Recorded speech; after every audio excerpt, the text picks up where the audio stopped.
Hi, my name is Ted with Legacy Brand Leather. How are you all doing today? It's nice to see your beautiful faces out there. Oh, me? This week I'm crafting a wet molded pouch for my buddy Derek. Derek needed a guitar pick pouch, but he has some expensive guitar picks. Some of these 6mm plastic picks, Vespel, Plectrum, Delrin, can go for $50+. But a standard smaller guitar pick case wouldn't quite fit all of his picks. And he wanted something soft enough on the inside so that it would protect the picks, but rigid enough on the outside so that it wouldn't get damaged if it got crushed. This led me to a technique that I've actually never tried before: wet molding. Now there are tons of other videos from other crafters who do this really well. This was my first time trying it, so let's see how it turns out. Okay, first we're starting off with our leather. Today I'm using a 6 to 7 ounce buck brown harness leather from Wickett Craig. Just cutting it down to size and giving it a clean edge.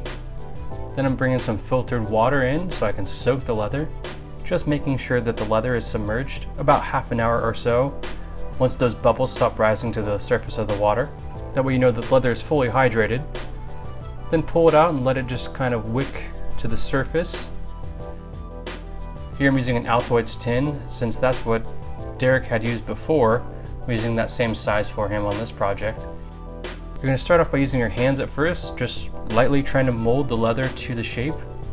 And then you can grab a tool. I'm just using a Sharpie because it has a rounded end so I can get around some of those turns a lot easier. Just keep working at it, it's going to take some time. Then you use some push pins so that it kind of stays in place, as well as a bone folding knife to get some of those flat edges on the side.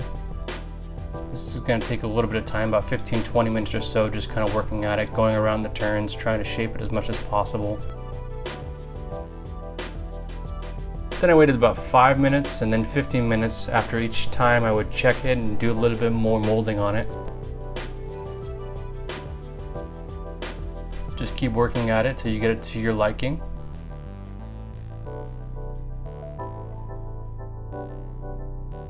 And I'll check it in the morning. Okay, so it looks like it's dried up nicely. I'm going to pull out those pins. And yeah, let's see how it checks for doneness.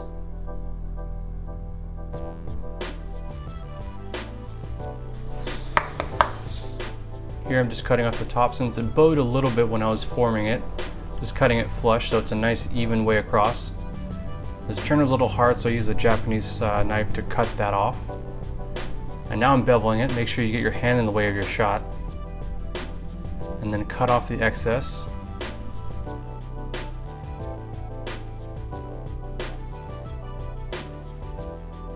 Around all the sides.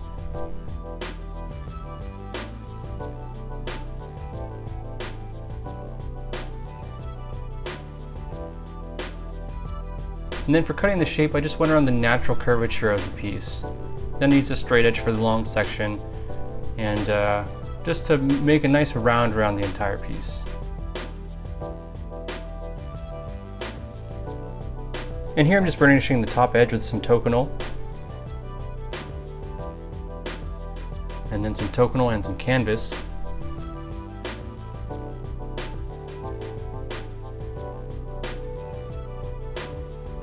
And now it's time to mark the hole for the snap that I'm going to be installing.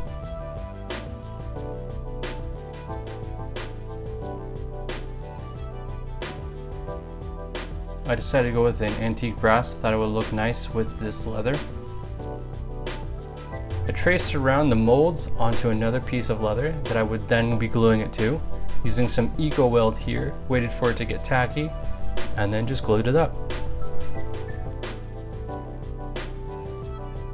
Here I'm using a bone folder to try to get that to adhere a little bit better.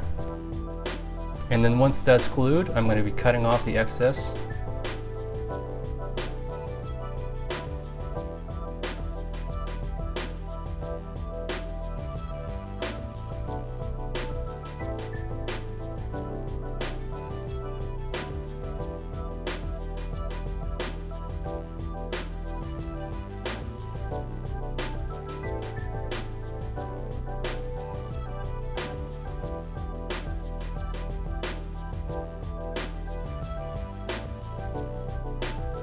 And then here I'm using a wing divider so I know where to put the stitching holes.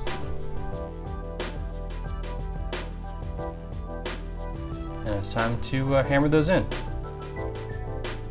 And then I'm just checking to make sure that it's gone all the way through.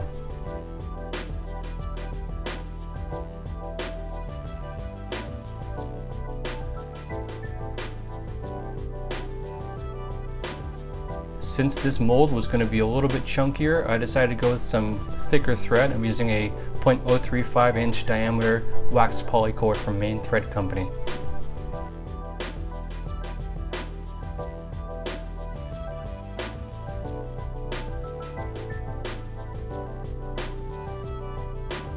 My feeling was that a thinner thread wouldn't quite work well here.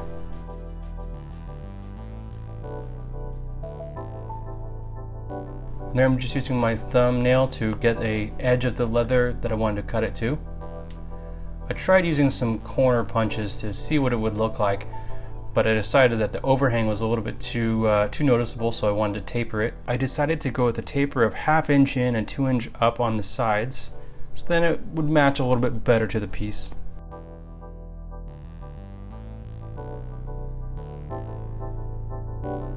Here I'm just trying to get that size of that round right so it would match for the top flap.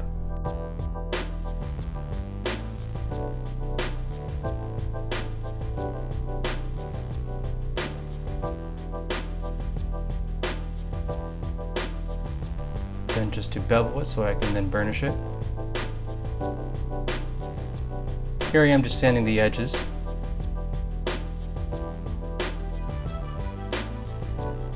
Then beveling as well, and doing a little bit more sanding after that.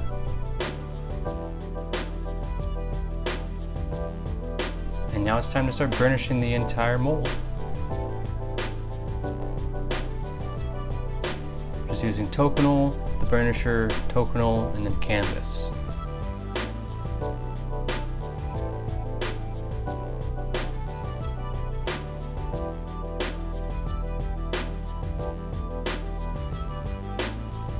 And there I'm just burnishing the top flap.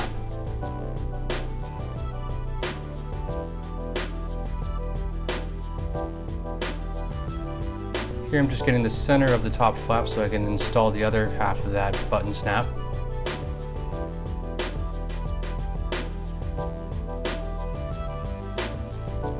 Just install your snap.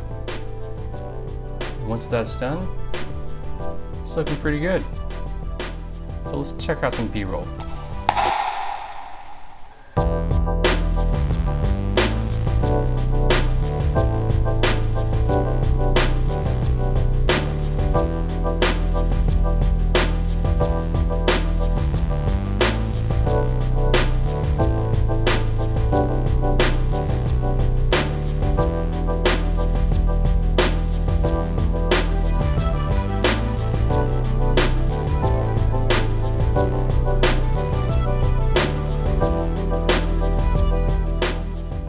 Thank you so much for watching this video. For my first time doing a wet mold, it's not bad, yeah.